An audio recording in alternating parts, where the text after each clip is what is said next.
જય માતાજી. એટલે કવિના શબ્દમાં ચારે કેવું કવિએ કીધું છે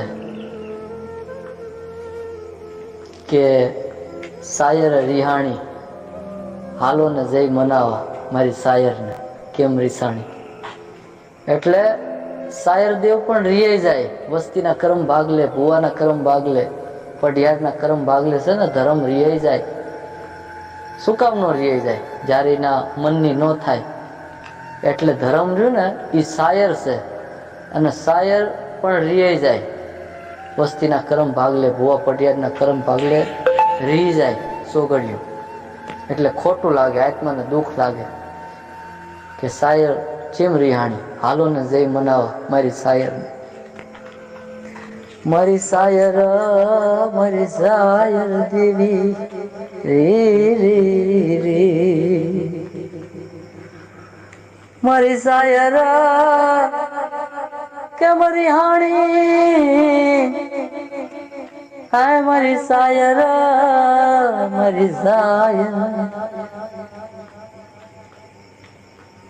તારે સિનરી હાય નહીં રે,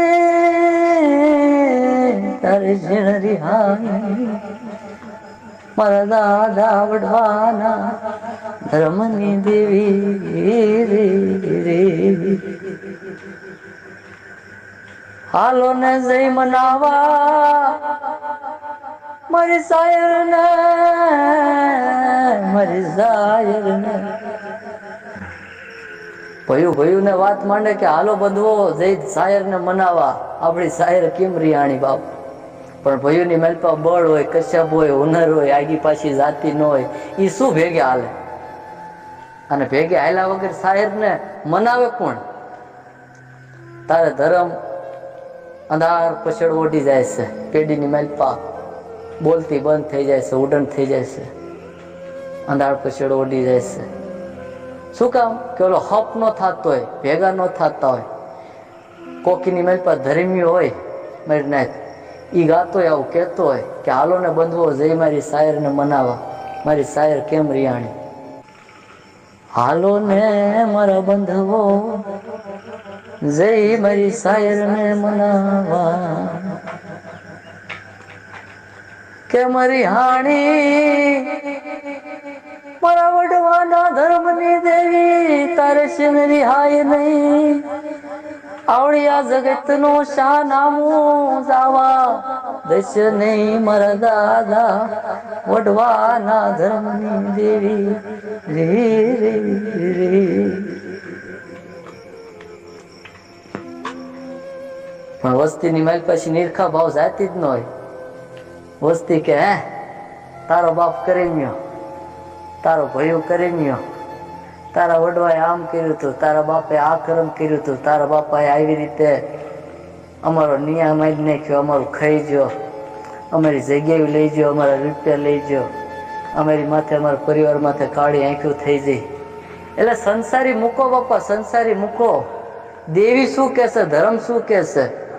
એકા જુતીના ખતમાં દેવી છે, પેઢીની માલપા હપમાં દેવી છે. 3 નો તાર હોય કે 4 નો તાર હોય, જાવથી ભેગો ન થાય ત્યાં સુધી દેવી બોલે નહીં, ત્યાં સુધી દેવી વાત ન માંડે. પણ નથી થતું. ઈર્ખા ભાવ જાય નહીં, આગી પાછી મૂકે નહીં, પાછા પડે નહીં, બળ અભિમાન કશ્યપ જાય નહીં. એટલે દેવી ચીને વેદ વતાડે, ચીના પાસે દેવી એના અંદર ખાનાનો વેદ ગાય. વસ્તી પોતાનું દુઃખ લઈને ભોગી જાય કે મારા પાસે રૂપિયા નથી, ઘર નથી, છોકરા નથી, બૈરા નથી, દુઃખ છે મારા પાસે કઈ નથી. પણ દેવીને પૂછવાડું કોક જ હોય કે મારી તને શું દુઃખ છે? આ પેઢીની માલપા વ્યવહારી વાણીએ તને અઢી ઇંટના મરણાને બેડાવી આ ગોખલામાં, એટલે આ ગોખલાની માયા તને છે અને તું બેઠી સાવડી 1.5 વસ્તીને ખમા કેવાટન, તો મારી તને કોઈ દુઃખ? આ જગ્યાની માલપા તને કોઈ વ્યવહારી વાણીની અગવડ કોણ પૂછવા વાળું છે? કોઈ નહીં. પોતાનું દુઃખ લઈને પોકી જાય 2 દીએ, 4 દીએ, મહિને, 100 મહિને, હવા મહિને કે મારું કાર્ડ નથી આવતું, મારું કાર્ડ હકાવી દે, હું ધૂણીશ, હું બોકડા પીવીશ, હું બહી રહીશ, છેલ્લા પગથિયે રહીશ, ઉખડાને ઢેર માથે રહીશ, આમ કરીશ, ઓલું કરીશ. પણ દેવીને પૂછવાડું કોઈ ન હોય. અને દેવીને પૂછવા જાય તો અમુક એમાં પાસે એવા ટોસા મારે કે આને દેવીની પડીશ, આનો બાપ દેવીએ ન જો, આનો દાદો વડવો દેવીએ ન જો, આનો પેગમ્બર વડવે ન જો, અને આને અત્યારે દેવીની પડીશ, એવા ટોસા મારતો અમુક. એટલે કરો ન કરો, જીવનની માલપા એકદમ ધર્મ જરૂર કરો. બળનું નહીં, ગરીબીનું. બળમાં તો બધું ઉડન થઈ ગયું. પેઢીની માલપા 4 બાપના દીકરા 4 હતા, 4 ઉડન શીમાં થયા? બળમાં થયા. તો એ બળનું આંક લાવવો પડે, અને બળ મૂકી અને નિર્દોષનું ખાડું માથે લઈને ધર્મે જઈને ઊભું રહેવાય, જાતાનો વેદ કરી કે હશે મારો બાપ ભૂલી જાઓ, મારો વડવો ભૂલી જાઓ.